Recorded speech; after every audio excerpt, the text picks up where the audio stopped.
Mr. Yasin Malik, as a symbol of freedom and peaceful movement for Indian occupied Kashmir, the court decision against him is very crucial, is very hard, not for his family, even for all over the world.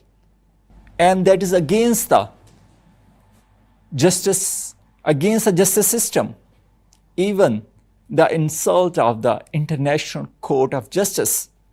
So now we are sitting her family, Ms. Mashal Hussain Malik. What you would say the court decision by India against Yasin Malik? I believe that this was much expected from the Indian state authorities, because what else can you expect from an occupier, an aggressor, a killer, a butcher, follower of RSS and Hindutva ideology that wants to completely eliminate every Kashmiri living in Indian illegally occupied Jammu and Kashmir. And obviously their game plan is to change the demography, and they've already settled over 60 lakh Indians there, apart from their Indian occupational forces, which is 10 lakh, which was 8 lakhs before. So their plan is basically delimitation, demography changes, and to make the entire movement leaderless. So for that matter, the top tier leadership of Kashmiris has to be eliminated by the Indian state. So this is not anything shocking. It was much expected by them.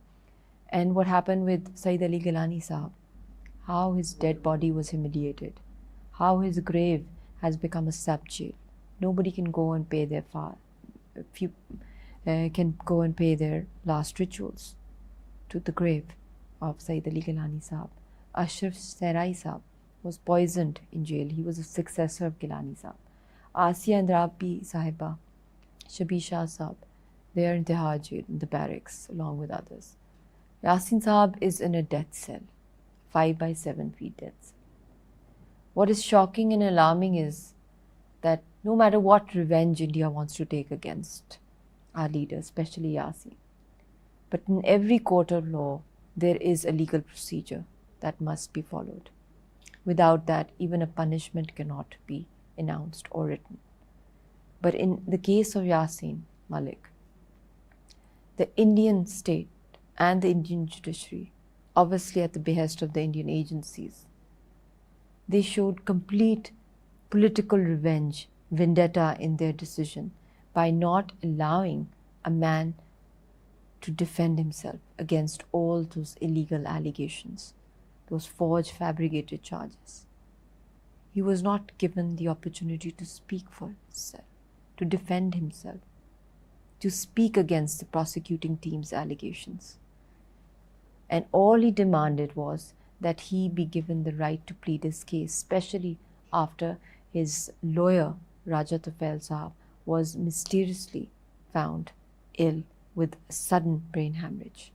After Indian court decision, what international community and United Nations can play a role for freedom of Yasin Malik and especially for Kashmir? The sole and imperative responsibility falls upon the United Nations at this time, at this crucial time, because that's where our real, issue lies, where we have over a dozen UN resolutions demanding right to freedom, right to plebiscite, right to self-determination, as promised by the UN. And it was India which took this issue to the United Nations through Nehru. And we are still demanding. We were never Indians even before partition. We demand this right. And now, if God forbid, the UN does not respond and does not take action against this occupier and aggressor, because legally speaking, what India has committed after this lawfare of abrogating Article 370 and 35A is making us all refugees and stateless on our own land. And now eliminating our people and leadership, they're committing genocide, which is the 4th Geneva Convention violation, which is the highest crime in the world, and changing the demography. This is a direct violation of 4th Geneva Convention. I demand the UN that they must form a commission of inquiry and persuade a chief prosecutor of International Criminal Court to charge the Indian aggressors and occupiers in war crime cases on individual basis as well, on human stories. And at the same time, as they did in the past, when Professor Stanton who is now the chairman of this Genocide Watch. He founded under the UN international criminal tribunals for Yugoslavia and Rwanda on war crimes. Why is it that Kashmir, being the oldest pending issue in the UN, not being established for this matter? We demand urgent international criminal tribunals from the UN. And at the same time, I demand from the International Court of Justice that my husband is being challenged in the wrong courts. It does not fall in the jurisdiction of the Indian Constitution nor the Indian Penal Code, because this is a disputed territory. For over 70 years, we are waiting for the plebiscite for the right to freedom as enshrined in the UN resolutions. And we legally fall under international jurisdiction and international law. So how can you hold such a top leader of Kashmiris being held and being assassinated and being punished for a crime which he never committed? And he is not an Indian. So that's where the question mark lies for the international community to hold responsibility and to hold India accountable. Are you ready to write a love letter to brave Kashmiri hero Yasin Malik? Would you interested to write a book on memories with Mr. Yasin Malik in future to share with the public? Yeah, a lot of things are very personal, but yes, some of them I would like to share with the world to show the other side of such a legendary hero, a freedom fighter, and a political pacifist, Hurriyat leader, advocating a peaceful solution and freedom for the Kashmiris. That there is a very romantic, poetic side to him, and he's in fact a die-hard romantic, and he loves romantic literature, revolutionary politics, from Faiz to Iqbal to many others, Ghalib, and he is very fond of quoting verses of Khalil Gibran and great warriors of the world that have fought battles, and Martin Luther King, Nelson Mandela, and many others, and his zest for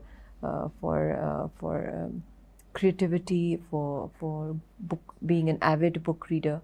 All these things must be presented before the world in his lifetime, that what a great intellectual mind he has, and what thoughts he has about humanity, spirituality, and how he has studied all the religions of the world, and how convinced he is as a true Muslim and following the path of Sufism. So there's a variety of things that I would want to share with the public, about this dynamic leader, this revolutionary man, that the rebel in him, and how he has always stood against the tides.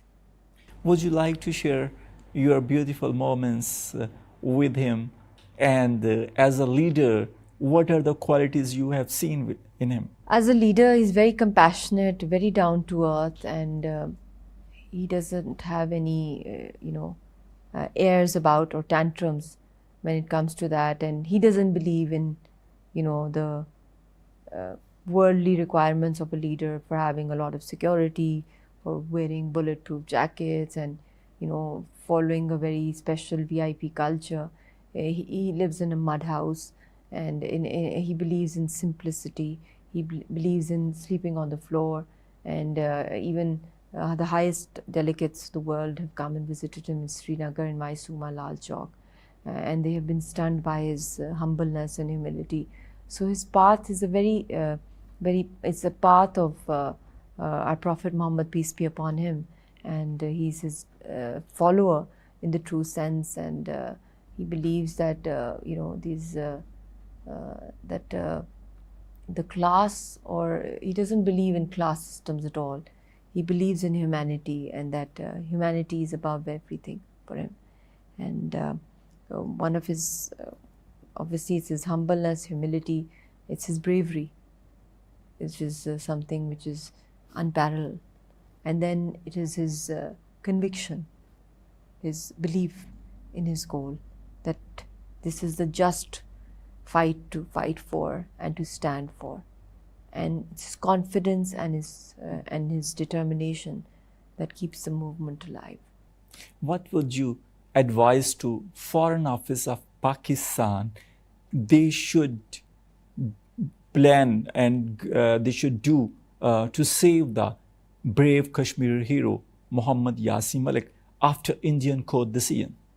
I think I've already demanded from the government of Pakistan that I urgently need to go to international organizations, human rights organizations, especially International Court of Justice, to challenge the jurisdiction of the court hearings that are going on and the punishment that's going on, which is completely unjust. It does not fall in the legal parameters nor the jurisdiction.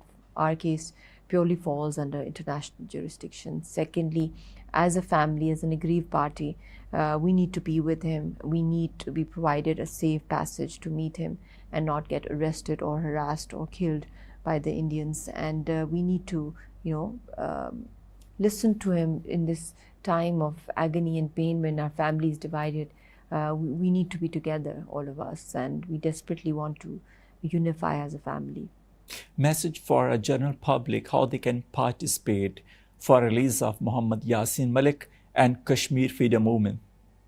I think this is the time to contribute. This is the time to not just ask me for what to do. You decide what can you do.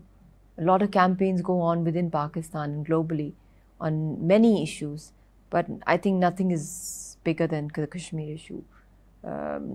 Morality-wise, from the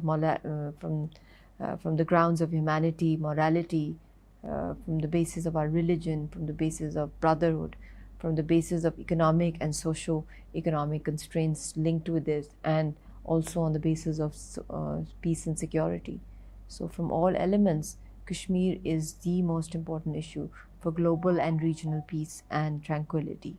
And for that matter, the survival of the leadership and the public is imperative of Kashmir, because that's where peace lies for the future generations of the world. Thank you so much. Audience, as we have seen, Ms. Mashal Hussain Malik, she is very brave. She is very determined for freedom movement of the Kashmir, as Mr. Muhammad Yasin Malik. And the word condemn is not enough for Kashmir.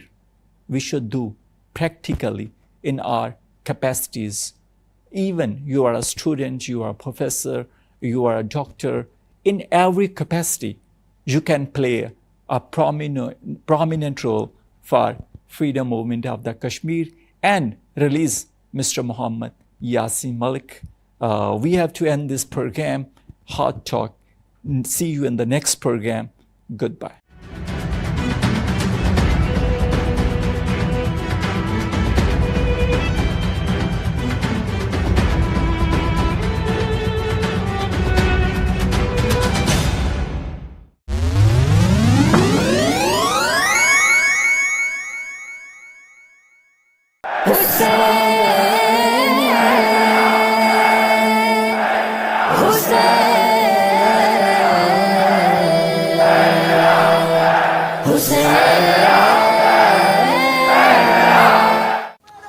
इंसान को बेदार तो हो लेने दो, इंसान को बेदार तो हो लेने दो, हर कौम पुकारेगी हमारे हैं हुसैन, हमारे हैं Hussain.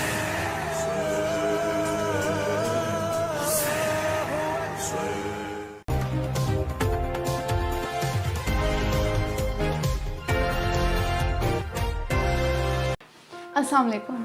My name is Roma Sayyidain and I am CEO of Siras Marketing Private Limited. We try to meet expectations of our clients and customers by providing them one-stop 360 sales and marketing solutions. Our sales executives are top experts with built-in patience and ability to think out of the box and excel in their respective fields. People often ask me where I see my company, Siras Marketing Private Limited, in future. And to sum it up, I always reply them